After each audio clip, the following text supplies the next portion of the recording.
unity and the harmony that exists in Joe Biden's America. Rita, you've got a couple of doozies for us here. Well, yes, I love this one. Can we go to what the national security experts are apparently saying? This is a tweet from Terrell Jermaine Starr saying, national security experts told me that the GOP's refusal to condemn Trump and insurrections reveals how corrupted they are, and they are essentially supporting terrorism against their own country.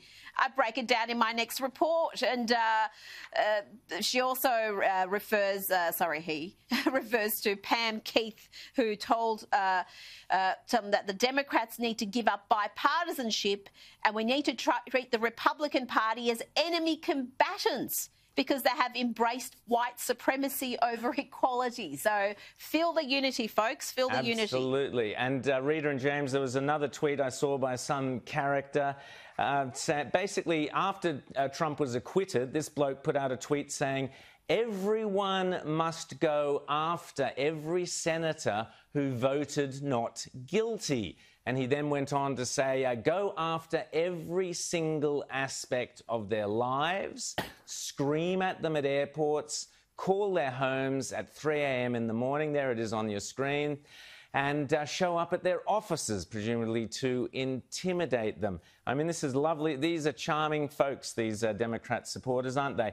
But, James, we've got to give them... Started White History Month is because white people are being treated so unfairly. They have been treated so unfairly, it's ridiculous, it's evil. And most of them have lost the courage to stand up and fight back. The men are afraid, the women are trying a little bit, but they're afraid. And they're afraid because of one word, and that word is racism.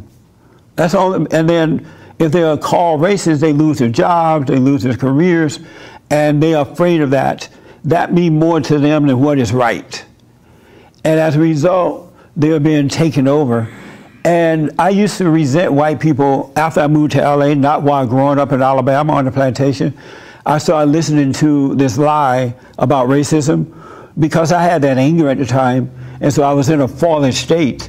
And everyone who has anger are in a fallen state, and you believe into lies, and you don't know it until you wake up.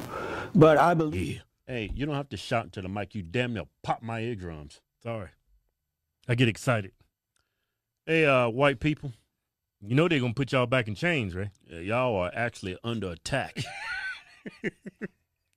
We joke, we laughing, but I'm dead serious. Yeah. I'm thinking they want to put y'all in chains and have y'all building pyramids or something. Not because y'all evil, it's because you're white.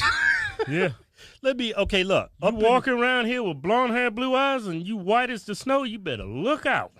You better grow eyes in the back of your head. Okay, our topic for today, up in New York, they teaching this garbage to kids, what is it? Let me pull it up. The 8 identities of whiteness.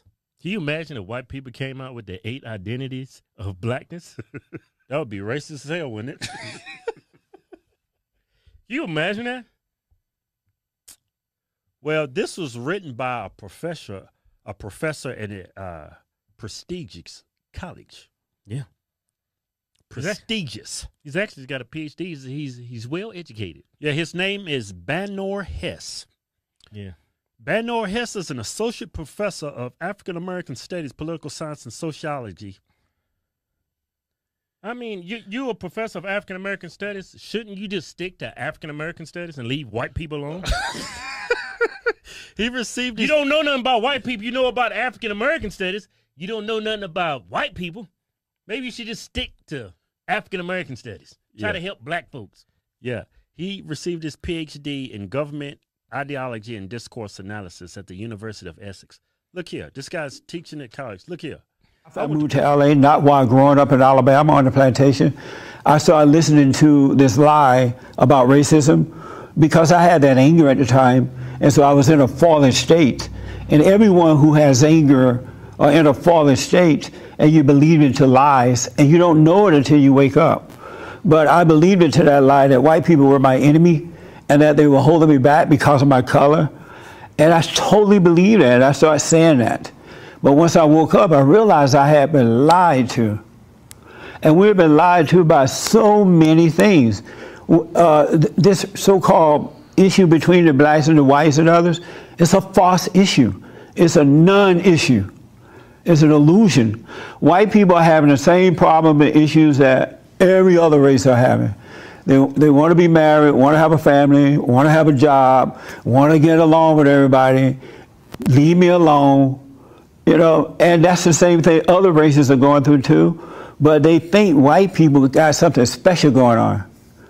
And it's a lie, just a lie. And my concern now is that what happened in South Africa, what happened here, is that after a while, the people of color will take over, POCs. Who know what POCs are? Oh, good. People of color. And the people of color hate the whites. And when they take over the government, as they have done in South Africa, they're going to slaughter the whites. They really are. And that's what they're doing to the white farmers and others in South Africa. And the false hatred of white people, if we allow these people to take over America. It's 6 feet, so back up. Don't touch me. Hey, hey. Oh. Get the out of here. We're waiting for the police officer. That's amazing. Thank you so much for getting them. Aren't they racist, though? Aren't you calling the cops on a black man? She's calling the racist police on my black security officer. About the history of black people in the Democrat Party. I've been hearing a lot of lies. Who is the party of chains? Who is the party of racism? Let's set the record straight, once and for all. You ready? Abraham Lincoln was the first Republican president. Lincoln wanted to free the slaves. Democrats fought a war to keep their slaves. Republican President Abraham Lincoln issued the Emancipation Proclamation, freeing all slaves in America. Democrat slave owners were furious. Lincoln made equality for all black people part of the official Republican Party platform. Republicans wrote and passed the 13th Amendment, ending slavery forever in the United States. Most Democrats voted against it. Republicans wrote and passed the 14th Amendment and granted citizenship and equal protection under the law to former slaves. No Democrats voted for it. Republicans wrote and passed the 15th Amendment, allowing black Americans the right to vote. No Democrats voted for it. The first black senator was a Republican. The first black member of the U.S. House of Representatives, a Republican and former slave. In fact, the first 23 African American members of Congress were all Republican. While Republicans were electing black people to Congress, the Democrats were founding the KKK. Have anybody else see this, or just me? Only the colored people see it. Do the whites here see it? You see it. You see it. Do you see that happening to white people? Take the mic right there.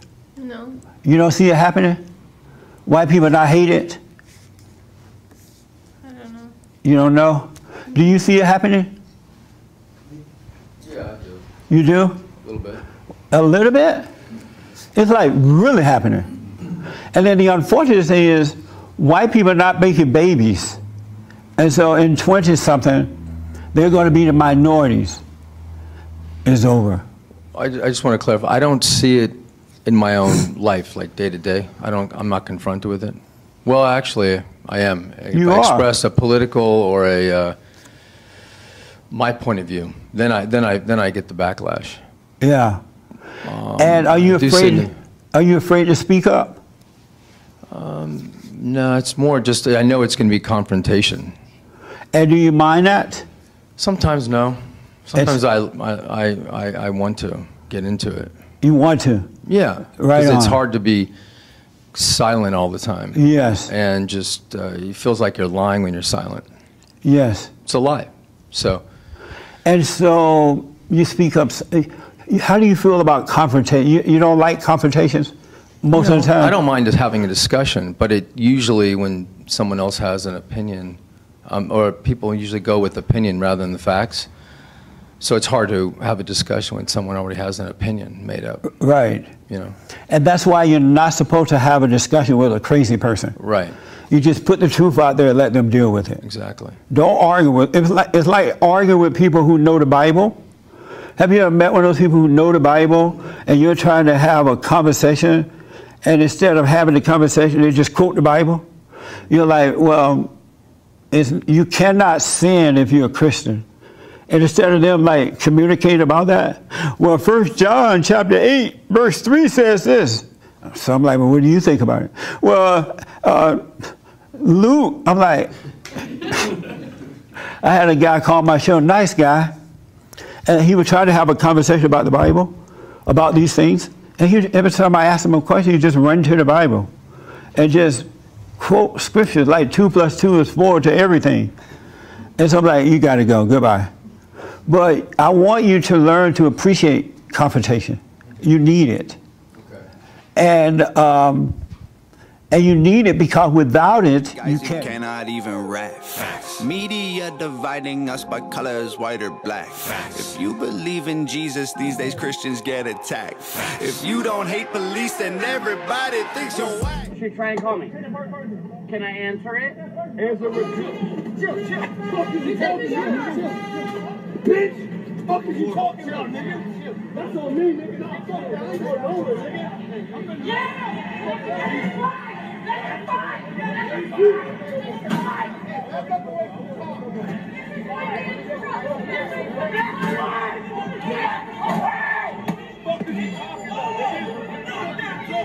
Not that fucking racist, bro! You fucking loser! Fucking trying to run me!